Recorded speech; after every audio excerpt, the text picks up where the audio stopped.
For the latest information regarding the COVID-19 pandemic in Cupertino, please visit cupertino.org/coronavirus.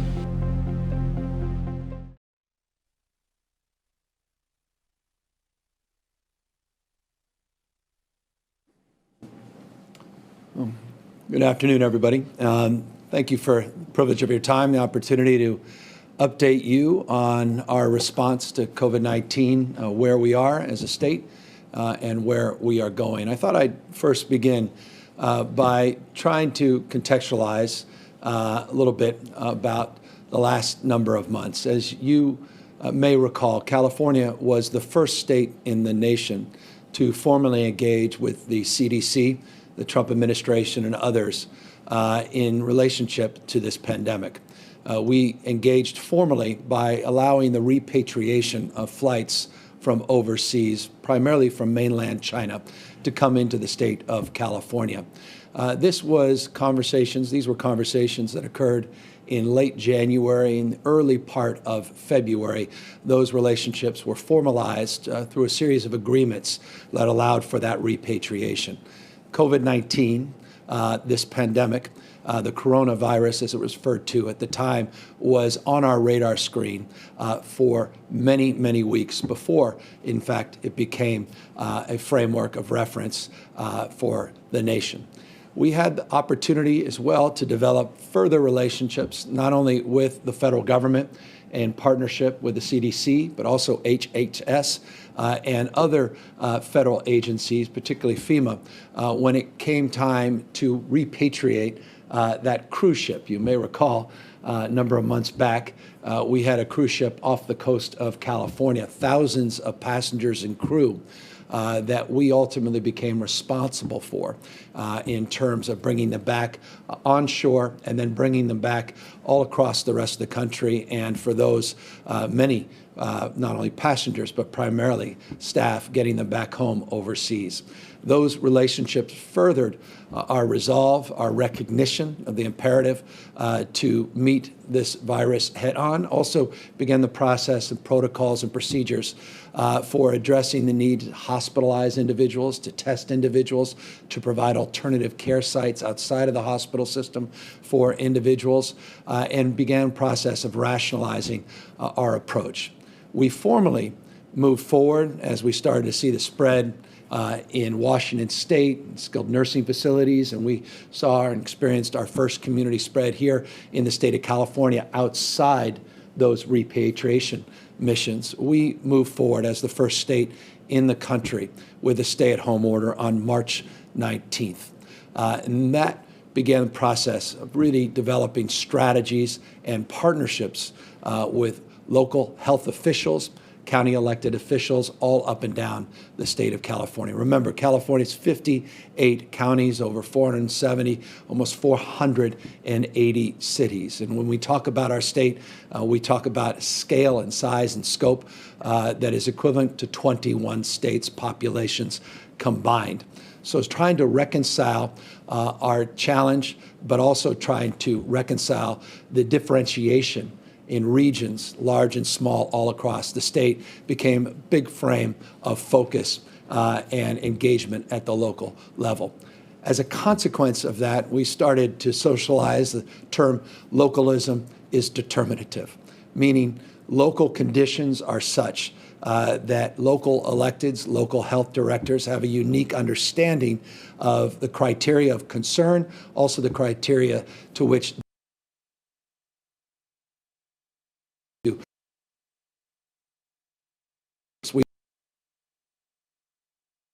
of transmission in certain parts of the state. Other parts of the state just didn't experience any real transmission. We saw deaths increasing in certain parts of the state. We did not see that in other parts of the state. Many counties, many regions asserted themselves, understandably, making that point that they're different from other parts of the state.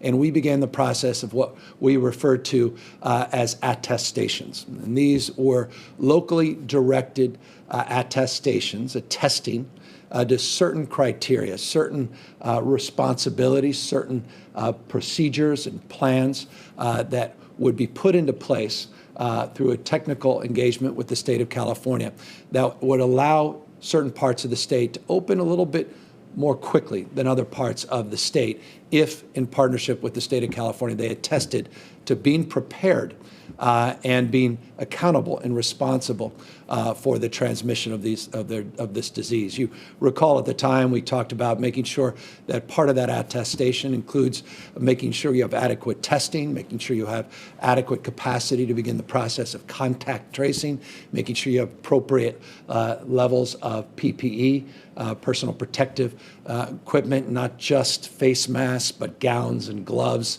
and the like. We also had responsibility within the hospital system to make sure that they could address possible need for a surge, and that include not just hospital space, but also prospects that they have enough ventilators and ICU capacity as well. We also had a framework of focus on homelessness, on issues related to seniors in our skilled nursing facilities and our residential care facilities, as well as people in congregate facilities, locked facilities, county jails, adult correction facilities, and the like. Butte County was the first county to move forward with an attestation, and we started our phased approach to reopen the economy here in the state of California. We talked in terms of 4 phases.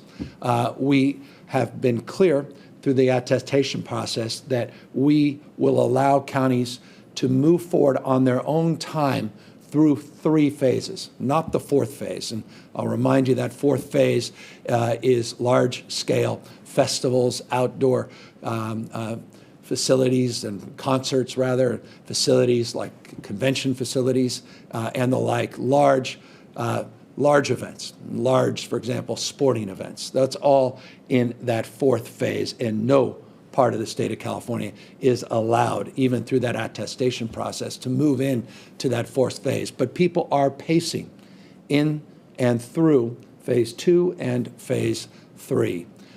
We had, at last count, last week, we had over 52, and then we went to 54 counties that have gone through this attestation. We highlighted one county that was interested in moving forward to the attestation phase, Imperial County, but was simply unable to attest that the conditions were such that they can mitigate the spread of the virus and also protect their citizens if indeed there was a surge. On Friday, I highlighted Imperial County as an example of a county that not only did not move forward with an additional attestation, but needed, we believe, and continue to believe, needed to move back. That despite the fact that they were not able to attest to go in deeper into this phase 3, they were able to open some parts of their economy. But even so, the spread of the virus in Imperial County was such that we as a state were working with that county to decompress their hospital system over a 5-week period, just a 5-week period. We had to move 500 patients out of their hospital system into surrounding county systems, putting a lot of stress and strain on the surrounding systems, but also only reinforcing, the imperative to address the conditions in Imperial County and address why the spread was continuing at such an extraordinary pace. And when I mean extraordinary pace, we had positivity rates. Remember, positivity rates, number of people tested, percentage of people tested that test positive, positivity rate. We had positivity rates in Imperial County as high as 23%. And that raised red flags. And over the course of many, many weeks, we've been supporting our technical assistance teams have been sent down there, federal, state, regional teams, including just this weekend, where we sent down 3 of our cabinet secretaries to meet with representatives and to only reinforce our support to address the conditions in the county.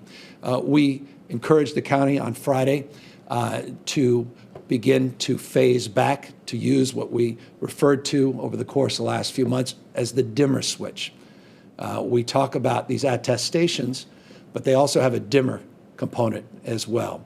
What you attest to is also your capacity to toggle back to dim the reopening to move back into a place where we can mitigate the spread. And that's exactly what we are requesting of Imperial County. Their formal County Board of Supervisors will be meeting today and tomorrow and making that determination. If they are unsuccessful in building consensus around going back into a stay-at-home order frame, the state of California will assert itself and make sure that happens.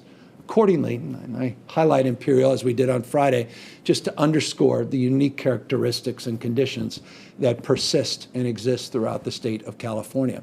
But there are also many other parts of the state that we are monitoring. In a moment, I'll get to some slides and show you more specifically the number of counties that we are currently monitoring and what that monitoring looks like. Dr. Galley will come up and talk a little bit more specifically about what the criteria and conditions are to end up on this monitoring list, this watch list, and then work we will do as a state to begin, again, to use that dimmer switch as we are suggesting and ultimately require in Imperial County. By the way, that's exactly what we did over the weekend. On Sunday, recognizing the transmission has increased in areas of the state, not just in Imperial County, we moved forward to require 6 additional counties to, for example, toggle back and use that dimmer switch by closing down bars in order to slow the spread of the virus. We also recommended yesterday, Sunday, that 8 other counties consider doing the same. We, as I said, are working very closely and collaborative with Imperial County because we believe they need to move back into that stay-at-home posture. The bottom line is we're doing this because we have seen an increase in the spread of this virus. We've been very clear, and this shouldn't surprise anybody watching. As you reopen the economy, as we move away and make the meaningful modifications, which we did to our stay-at-home order, you're going to see people mixing that otherwise were not mixing in the past. Many people were not necessarily being as responsible as they otherwise, as we would like them to be as it relates to practicing physical distancing, social distancing, people that weren't wearing their face masks. That's why a week plus ago we required mandatory face coverings, face masks in the state of California and help mitigate the spread. We need to take further steps, and that's exactly what we did this weekend on Sunday by closing down some of the areas of concern. When we talked to health officials up and down the state, one of the areas of concerns was bars in particular. Other areas I can get into, like family gatherings, which is something we all should be very, very cognizant of, particularly as we move in to 4th of July weekend. We'll talk more about that over the course of the next few days and our concern from the health perspective of people mixing, extended family, and other people coming together and congregating that otherwise are letting their guard down a little bit and mixing. That is also one of the reasons we're seeing an increase in the total number of positive cases in the state. But we start with bars in these counties, and we have 8 counties, as I said, on top of those that we have mandated the closure, that we recommend the closure. Let me tell you the criteria we put forth for the bars. That's 14 days where we have seen these counties on the watch list, and that becomes the criteria. Once over a 2-week period, and you're still on that watch list, and we're still seeing an increase in spread and transmission, that then triggers the kind of decision that we made yesterday. The 8 counties that we're recommending, those are on a watch list, but just 3 to 14 days. None exceed the 14 days on the watch list, but none are less than 3 days. And we're encouraging, working in partnership with the health officials in those counties to consider similar guidance, and to the extent that they choose otherwise after a 14-day period, we'll assess that and we will make the determination, our health team, as to whether or not we will ultimately make that decision for them. So that's the recent weekend actions, the Friday announcement, if you didn't have a chance to tune in on that, around Imperial County and the supports we're providing that county, and obviously now the actions we've taken as it relates to the bars. But let me now show you why that's the case. Here's the case numbers from Friday 5,932 new cases on Friday. Saturday, 4,810. And of course, you see the Sunday numbers. This is the latest reporting period, 5,307 cases. That represents, over a 7-day period, if I went back and provided you another slide just to give you a sense, a 7-day snapshot, in the last 7 days, we've seen a 45% increase in the total number of cases that have tested positive in the state of California. There are a couple reasons why that's the case, and this slide is an important slide to underscore that. Again, forgive me, I've repeated this many times, showed this slide on many occasions, but it's an important slide. The first 14-day cohort of positivity rate in the state of California that we recorded showed 40.8% of people that were tested positive. The last 14-day period, we are now at 5.5% positivity rate. But you see on this graph, those of you that are watching, not just listening, on this graph, a significant increase in the blue lines here. The blue lines represent the total number of tests in the state of California, from less than just a few thousand in April to a record number yesterday. Just shy of 106,000 tests were conducted yesterday.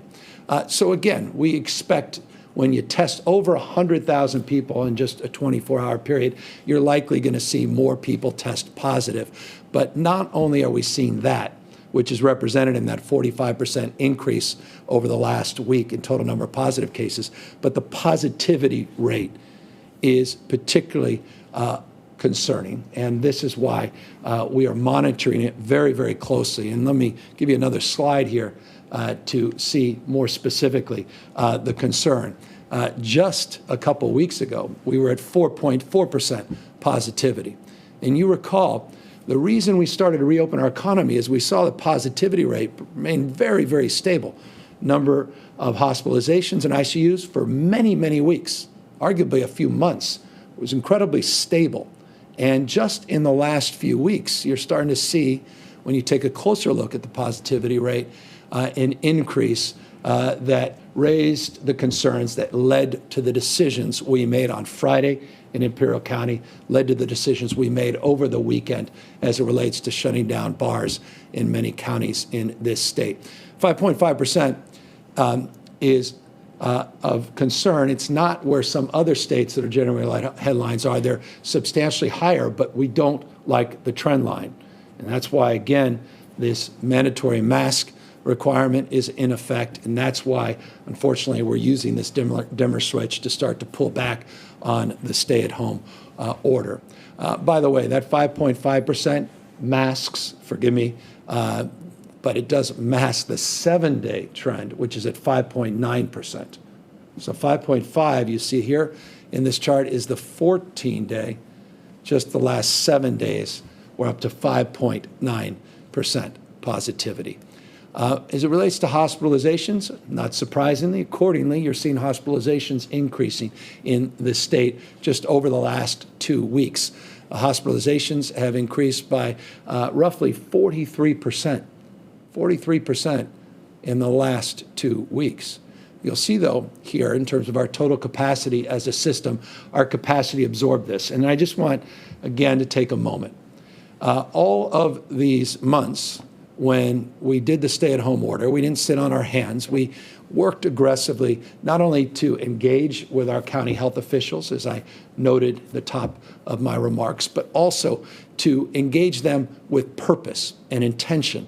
And that is to really assess what our needs are in this state to work our way through the first wave of this pandemic. And remember, we're in the first wave, and then to prepare for a second wave, which many experts believe will come later into the fall. That included making sure we had a healthcare delivery system that included alternative care sites, included hospital beds, and plans, protocols, and procedures to significantly increase our capacity within and around the system, not only in terms of physical capacity, but also human capacity. We had this team referred to as the Health Corps. We identified personnel and appropriate protective gear, and worked to really build out a robust framework for our planning purposes. In this slide, you'll see reflected our current capacity as it relates to hospital beds in the state, just shy of 75,000 hospital beds in the state of California, 73,867 to be precise. And by the way, that number changes on any given day for a myriad of different reasons. We currently have, you saw from the previous slide, represented 4,776 individuals that are COVID-19 positive cases. So that represents about 7% of the total hospital system capacity. Also referenced on this slide is the total number of admitted patients, just across the spectrum of patients that are in the hospital system, which is currently about 58% of total capacity. So you get a sense here, 30+ thousand or so bed capacity that we have in this state, just within the hospital system alone. In addition to this, we have the protocols, plannings, and the processes that we are able to turn on these alternative, we call FMS sites, these federal medical station sites, and these other alternative care sites, which we have talked about over the course of the last many months that we have procured and identified all up and down the state. Seton Hospital in Daly City as one example, the Arco Arena, Sleep Train Arena up here in Sacramento. All of these are examples of those alternative care sites that have now capacity, and we could turn them on in pretty short order. ICU admissions, again, we focus on positivity rate.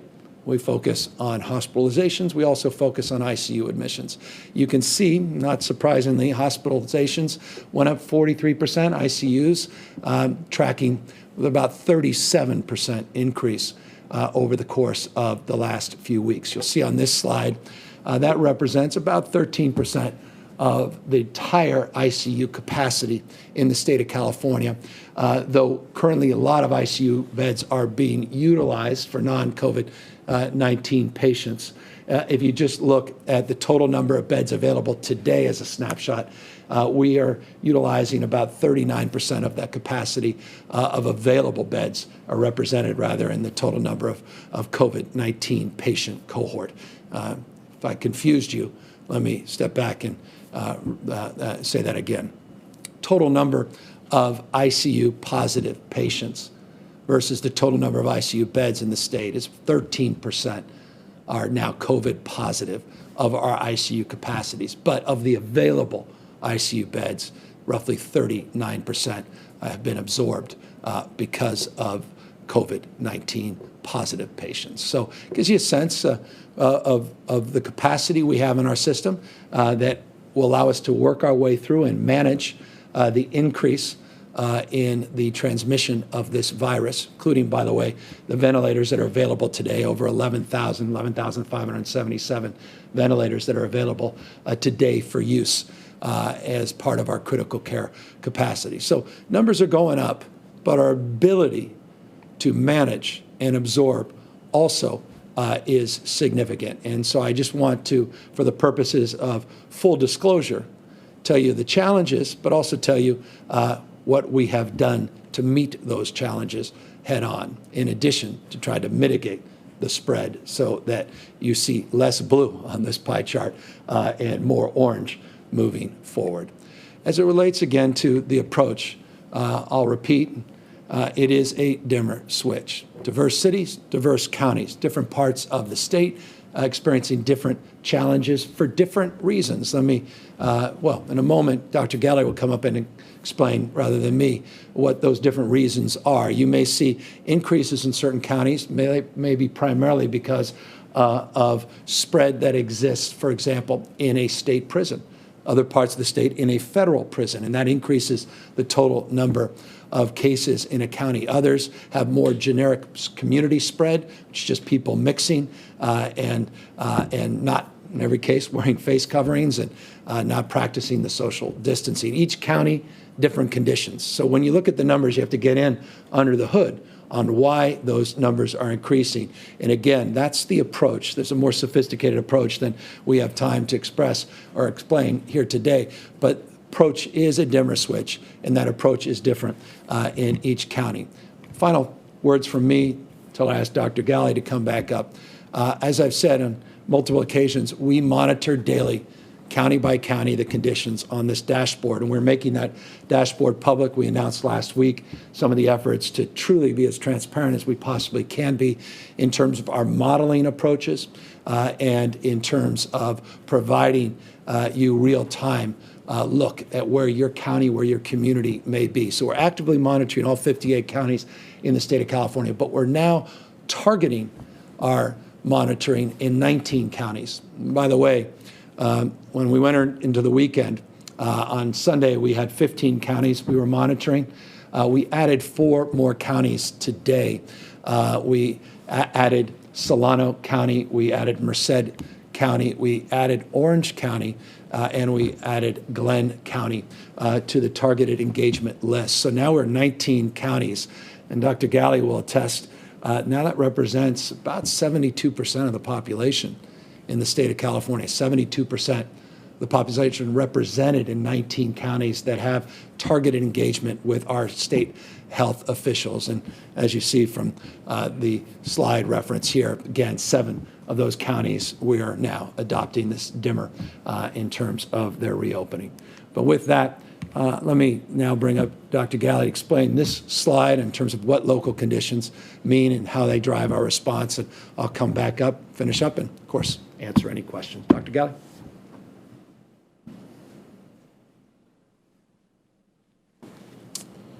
Thank you, Governor. Good afternoon. I wanted to remind you a bit about how we are looking at our support and work with various counties around ensuring that their epidemiology, that is really just to say the data that we're watching closely around cases and availability of things like hospitalizations and limited hospital capacity in order to ensure that counties have the level of support they need to manage spread, and then to think about, as the governor discussed, the ability to further dim or go back with certain sectors. So just to remind you, we're watching closely elevated disease transmission. So what does that mean? That we want no more than 25 cases per 100,000 people in a county reported as a case over a 14-day period. We're also looking at a test positivity rate less than 8% over the 14-day period. So as the governor is discussing the overall climb across the state, from the mid 4% to the mid 5% over 14 days of test positivity, we're looking at that county by county as well. We also want to know that we have increasing hospitalization or have enough space in our hospitals. So watching very closely each county's census, that is the number of people with COVID positive diagnoses in hospital beds. So ensuring that that 3-day overall average of the number of COVID positive hospitalized patients is no more than 10%, signifying when it crosses that 10% threshold that day over day, many, many more COVID positive patients are needing hospitalizations. And then connected to that is ultimately our ability to care for people in the hospitals. When we see less than 20% of ICU beds are available in a county, or that less than 25% of the total ventilators a county has are available, we get concerned. And that's what helps us look at counties and basically places them on the county monitoring list so we can begin that targeted engagement. As the governor said, in California, a state this size with this many people, we're really experiencing COVID-19 in quite different ways across the state. Sort of looking at 3 different counties, starting in the north with Sacramento County, where we are here. With our close work with Sacramento County leaders, they have identified that family gatherings, getting together with family members, maybe outside, probably inside, not following some of the guidance around face coverings, staying socially distanced, likely led to outbreaks within families that led to the rise in cases and then the rise in hospitalizations that we're seeing in Sacramento County. An over 40% rise in hospitalizations over 3 days in Sacramento County alone. Moving further south to San Bernardino County, a different story. This one due to local jail outbreaks, SNFs, skilled nursing facility outbreaks, as well as community spread. This sort of hybrid scenario in San Bernardino has had that county experience quite a significant rise in cases. And then looking at Imperial County again, we sent entire team of senior leaders down again this weekend to augment that ongoing work that the governor highlighted last Friday of the engagement with Imperial County, and really looking closely not just at the border with Mexico, but also the border with Arizona, understanding how factories and farms play into disease transmission, and then how that spills over into community transmission, similar to what we see in Sacramento County within households and at family gatherings. So again, emphasizing that each county, each part of the state needs a different solution to getting control of COVID-19 spread. And our team at the state, working closely with officials at the county level, are crafting those solutions and determining what can be done in advance to recommending and even requiring moving back. To continue on that theme, we look at this in three progressive areas in terms of enforcement and effective community action. We're looking to help support counties in stabilizing their data as the first category. This is emphasizing education and public awareness, ensuring that our messaging is reaching those populations that are experiencing the highest rates, those most vulnerable, and then looking to pause any further new sector opening. Once a county moves to the next level of concern, we start doing things like you saw over the weekend, right? Closing a specific sector, looking at what sort of additional technical assistance and support we can provide a county, looking at those sectors that close, understanding what they might do differently when they reopen again, and then establishing strike teams at the state, not only in Health and Human Services through the Department of Public Health, but inviting a wide array of agencies and departments to support those counties in improving those conditions so we can avoid moving into what we think is the alarming rate of spread, where we, of course, continue all of the things we were doing initially, but then we look very closely with elected officials, health officers, at considering requiring a return to stay-at-home order. And the only county so far, as a result of the really high rates of test positivity, the number of patients and people we were moving out of the local hospital system into the regional and statewide hospital system out of Imperial, we're asking them to return to the stay-at-home order today. So with that, I'm going to turn it back over to the governor. Thank you. Thank you, Dr. Galley. So bottom line, and we've reinforced this on many, many occasions, there's different transmission dynamics that persist and exist in every part of the state. What Dr. Galley was referring to as it relates to that differentiation is also a recognition that the critical need to mitigate this transmission also requires enforcement. And it is incumbent upon all of us to do what we can to lead by example as individuals by wearing face coverings when we can't practice physical distancing, social distancing, but also as business leaders to protect not only your workers, but to protect your customers. We will be stepping up our enforcement in the state of California. There's many mechanisms to which you can enforce. At a state level, there's some tools. At the local level, there are even more tools.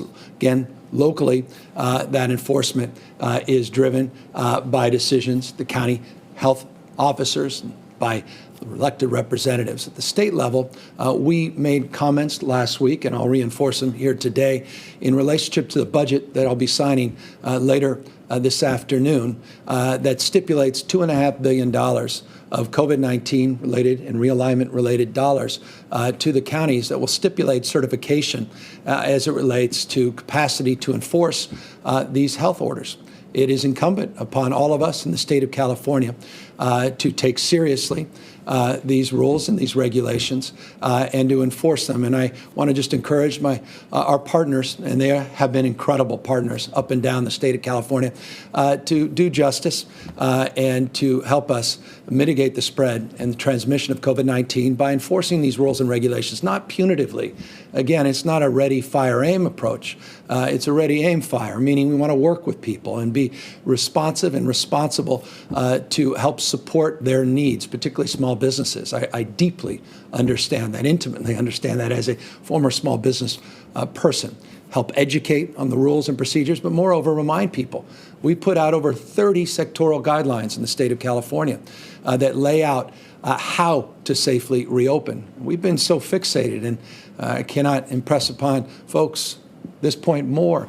We've been so fixated on the when, not as responsibly focused on the how to safely reopen.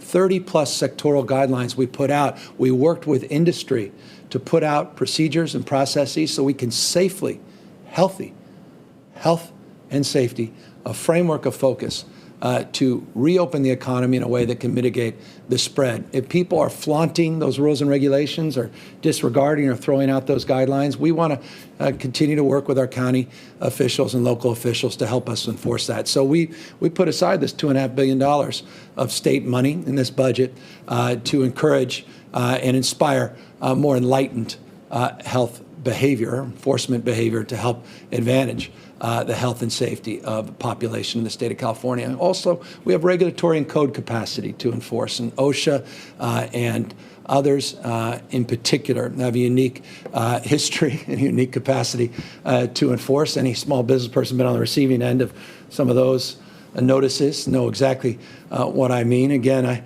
I don't want to do this in a punitive mindset, but we have to keep people safe, because what we don't want to see happen is a few bad apples that are flaunting and exploiting the situation and making the rest of the industry, making some of their competitors look bad. And so we've got to, I think, do more to be more responsible individually and within sectors of our economy. And so we've got the tools, capacity to do more effective community enforcement. And again, we're going to be doing just that. Let me just briefly mention a few other things that are top of mind. Certainly, we're deep focus over the last many months, but primarily in the last few weeks. There's been an increase in the number of cases in certain prisons in our prison system in the state of California. You may recall a few months ago I brought up some concerns around Lancaster Prison, Chino Prison,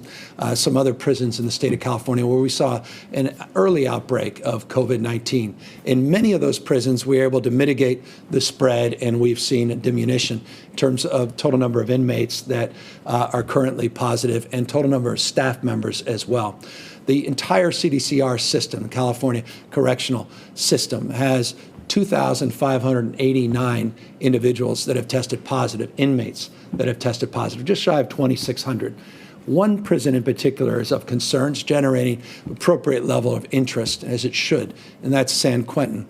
In San Quentin, we currently have 1,011 individual inmates that have tested positive. And by the way, those are numbers that came in this morning. People are being tested in real time. Test results are coming back in real time. So that's a dynamic number. So entire system, about 2,600 people. Remember, you've got about 113,000 prisoners, 113,000 inmates, rather, in our correctional system. We currently have about 2,600 that have tested positive for COVID-19, but 1,011 have tested positive just in San Quentin. And so that is our deep area of focus and concern right now. A number of months ago, did a number of things that got a little attention. Perhaps you may not be so familiar with it, to quote unquote decompress the system, meaning to provide space and provide more flexibility within our correctional facilities to allow people to more safely move about and to mitigate the spread of this virus.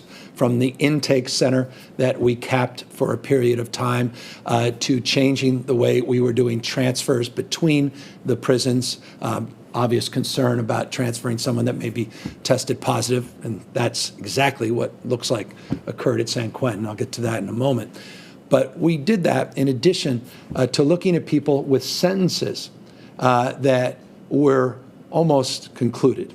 And we looked at those sentences within 180 or so days, and we said, look, you're going to be released in 180 days.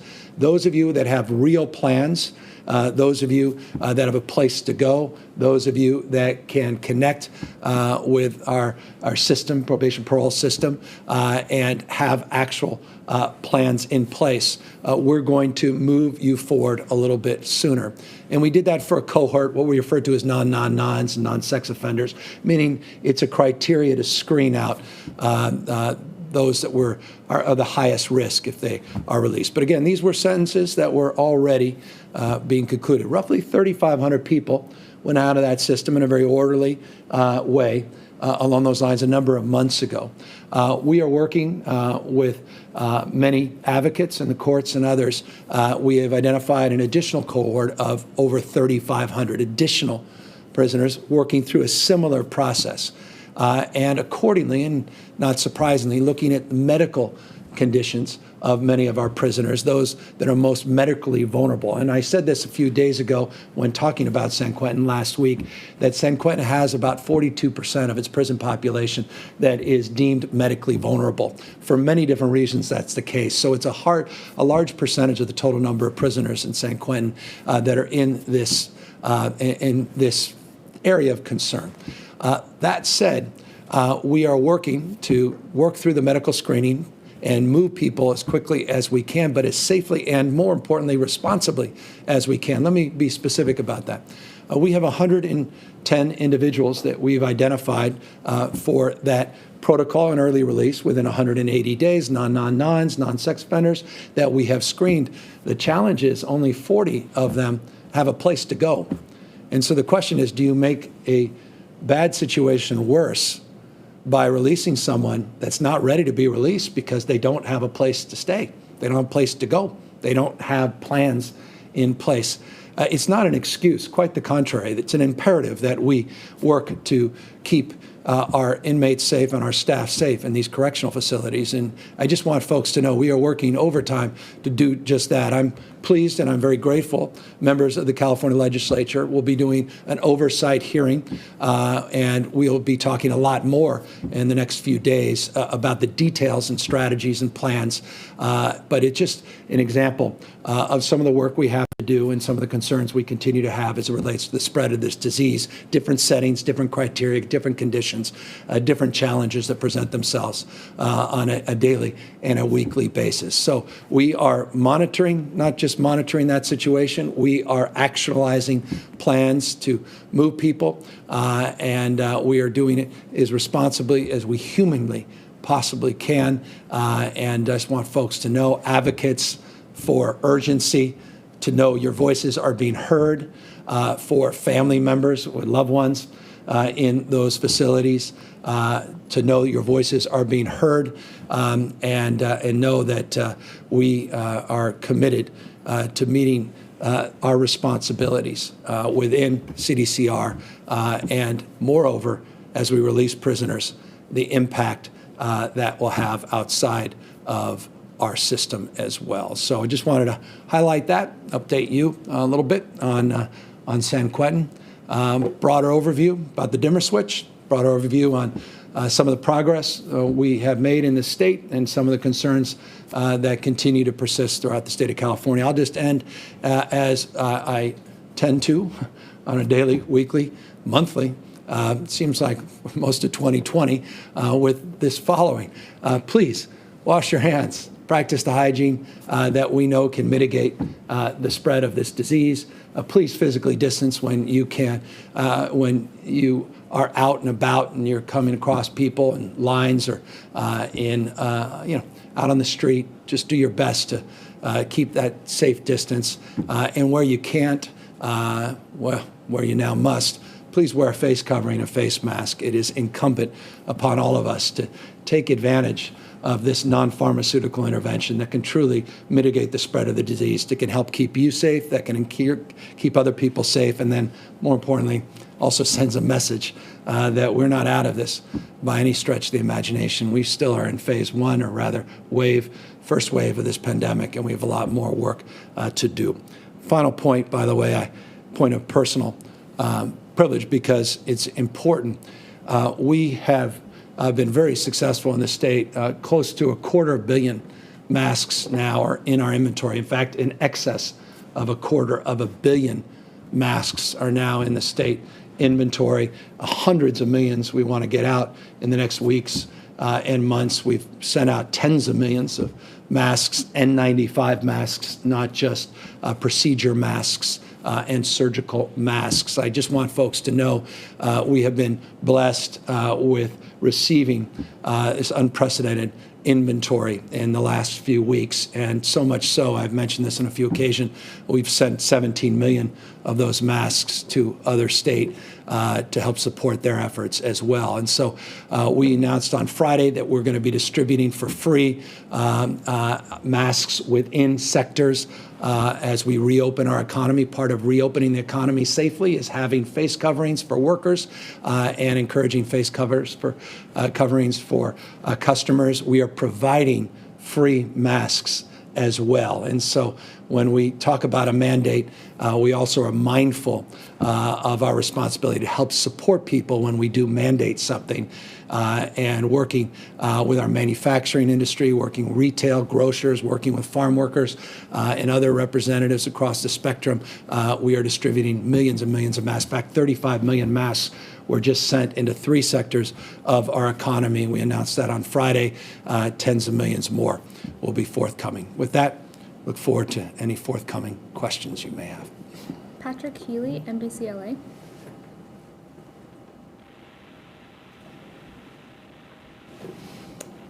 Guy Marzorati, KQED. Thanks, Governor. I'm wondering if the state is considering any changes to its policy around transferring inmates between prisons in the state, and also wondering if you agree with some of the calls from some North Bay local and state representatives for the federal courts to replace the federal receiver overseeing medical care.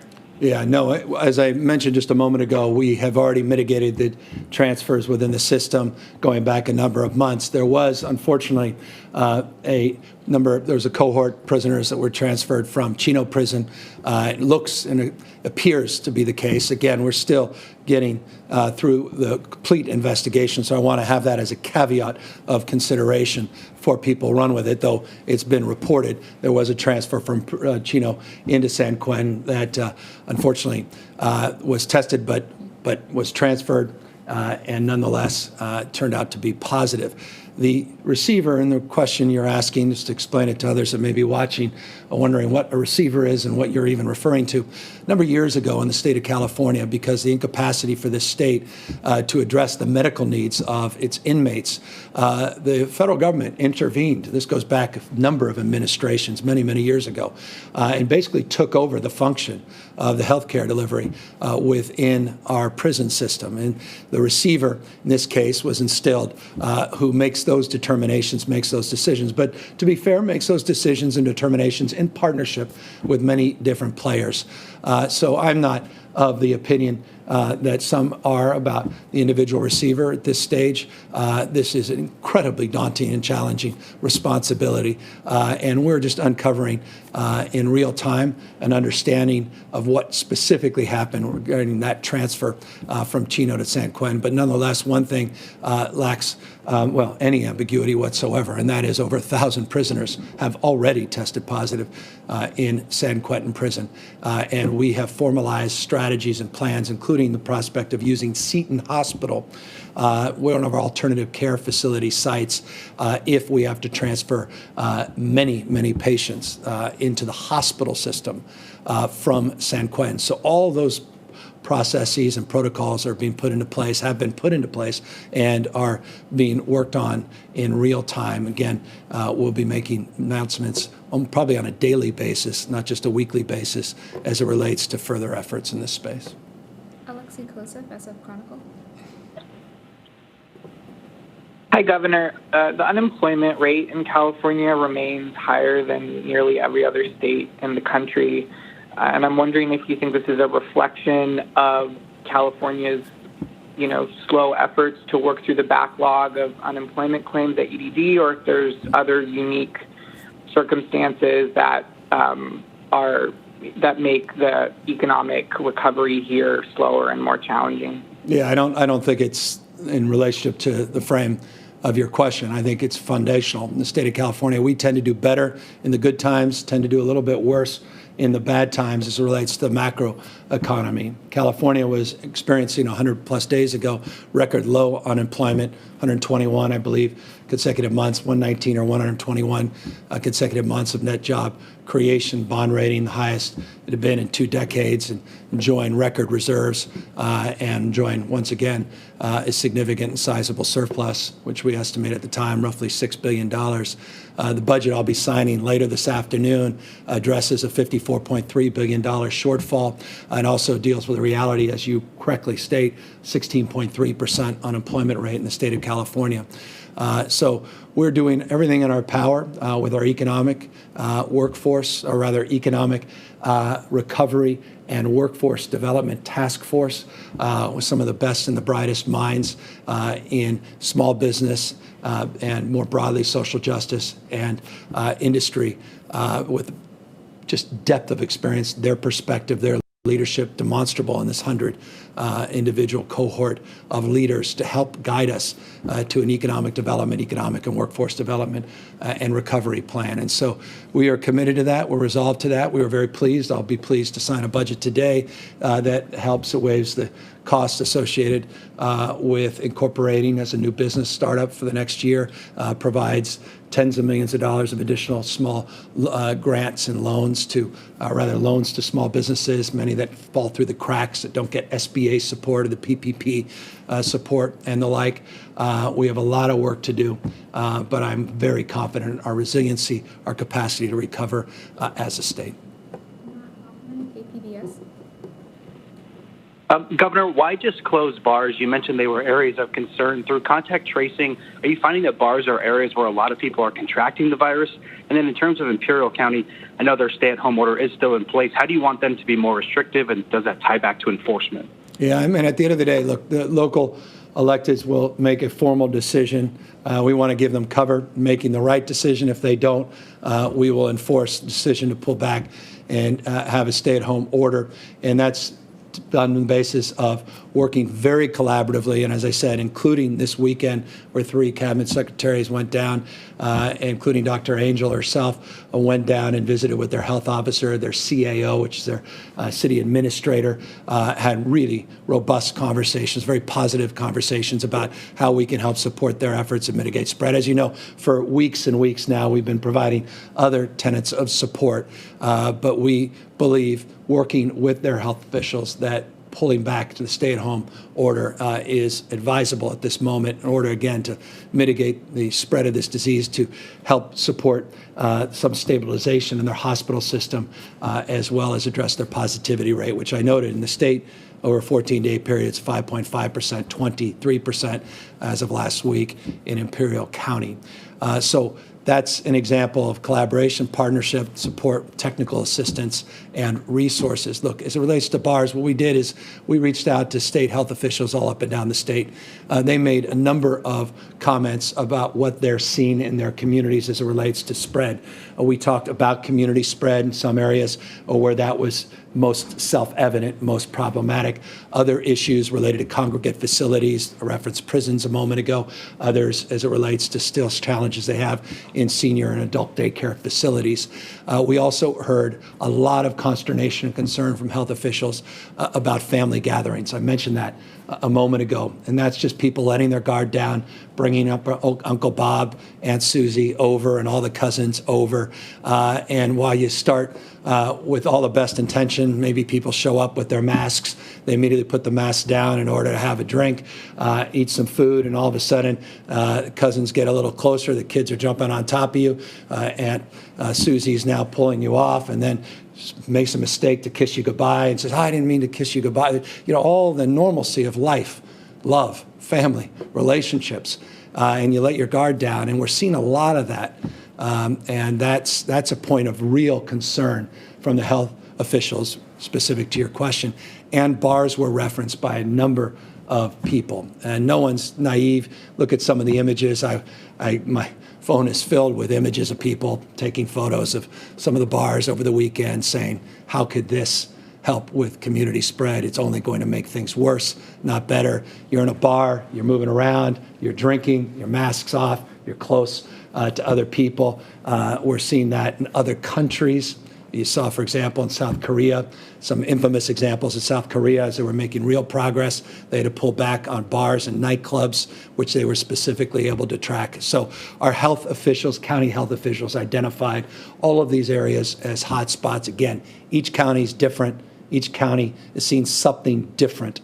But in the aggregate, based upon that feedback, based upon evidence of spread, based upon the concerns, we went forward with these 15 counties where we have mandated and or advised the closure of these bars. Taryn Luna, LA Times. Governor, the requirement on bar closures allows bars to remain open if they serve food, which we know many do. It also allows bars to contract with food trucks or other food vendors to remain open. So if someone wants to go out and drink in public, they still can as long as they order a plate of fries with their alcohol. So what practical effect does this have on preventing the spread of the virus? Well, I'm going to have Dr. Galley answer that. I know a thing or two about this business, as you know well. And so you're describing exceptions, not the rule. And to the extent we expect compliance and we expect better behavior and that we are committed to enforcing compliance, as I've been very clear moving forward, I think we can mitigate the stress and that concern. But Dr. Galley, who's very familiar with LA County in particular, and moreover, in relationship to this guidance that he helped draft, can answer more specifically.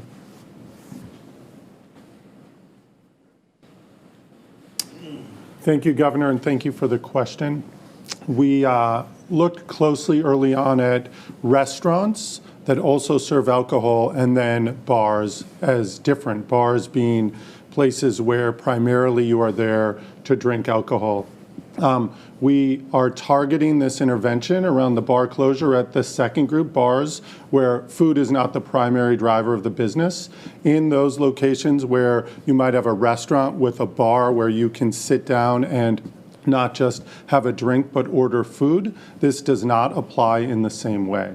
So we tried to clarify in that guidance. And again, we are seeing as the result of these actions and our data whether further steps need to be taken across the state in certain counties, and we will be in constant contact with our county partners to understand how this might impact what they're seeing and experiencing in their communities and how this plays out in their data. So just to clarify again, that bars where primarily alcohol is consumed, you may be able to order some food there, but that is not the primary purpose for gathering or being a patron at that location, versus restaurants where you're primarily there ordering food. You may do that at the, quote, restaurant bar, have a drink as well. Those are different in how we handled it in this guidance.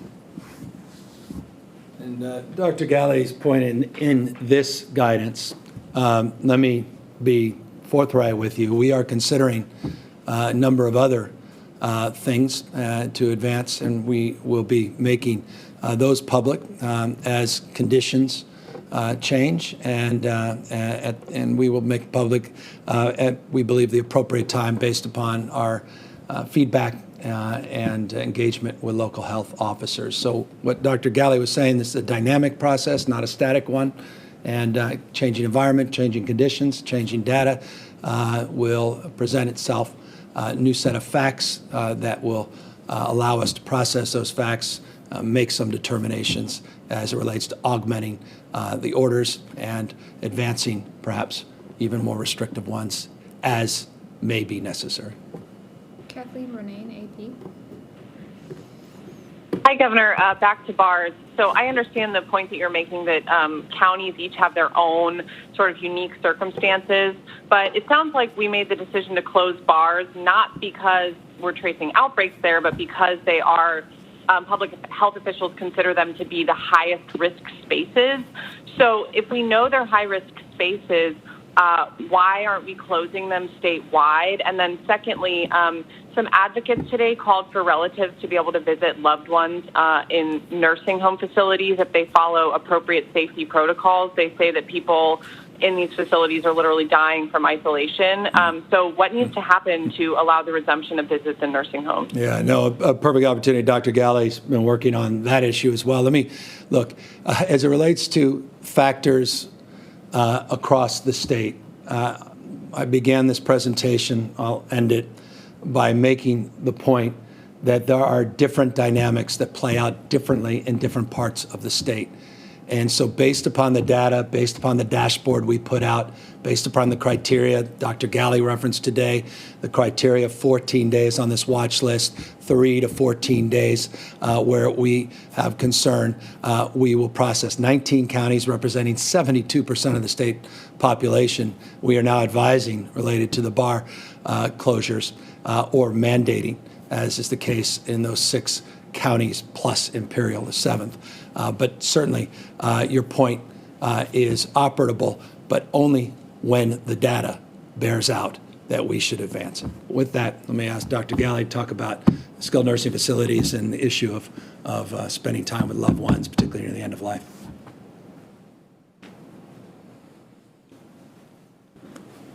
Thank you, Governor, and thank you for the timely question. Happy to report that on Friday, we had an all-facility letter go out through CDPH giving guidance on exactly how visitation in skilled nursing facilities can occur in a lower risk way. We recognize the need and frankly, the demand of loved ones to be able to not just visit, but participate in the care and nourishment of those family members in skilled nursing facilities. This has always been an asset to the facilities, the families, and the residents to continue on the road to better and improved health and happiness. And over the period of COVID, the last few months, we know it has been very hard to see that diminished and altogether forbidden while we try to contain spread. We do feel like we're at a point where it can be done in a safer way. So that is the purpose of having that facility guidance out. And I hope that over the days and weeks to come, that in a lower risk way, that we can begin to provide visitation to certain family members to not just see loved ones, but to support the care that they need. Next question. Final question, Lucas Albert, Wall Street Journal.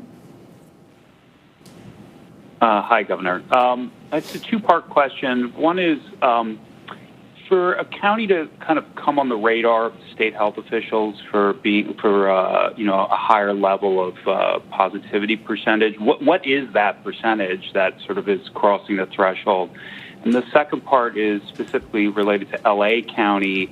The decision to open bars, which I believe was on June 19th, the week prior to that, the positivity rate was 12%. And similarly, when you opened restaurants there, positivity rate was 13%. Was that too high? Did things move too quickly in that county, perhaps? Yeah, so this is an opportunity to go back to the slide regarding local conditions driving our response and what the criteria in terms of elevated disease transmission, hospitalizations, limited hospital capacity. Dr. Galley can walk back through this slide and ways of directly answering your question. Doctor? Again, thank you, Governor, and thank you for the question. I'll just remind you that we have, from the beginning of the county monitoring process, coupled with the attestation process for counties to declare that they have both the level of epidemiologic data that is in good shape, plus the preparedness information around PPE, hospital capacity, testing, contact tracing, that together counties were in a position to decide when to move forward. The state had given clear guidance on the how. In the case of any county that gets onto the county monitoring list, I want to say that being on the county monitoring list also brings with it additional attention and focus, additional assistance, some additional resources and services at the state level, and really galvanizes the response at the county level in order to try to stay in front of and make sure that spread does not increase so rapidly. In the case of Los Angeles County, they were one of the later counties to be able to attest, in part because of their initial level of transmission, as well as the need to take some time to create that preparedness that we know is essential.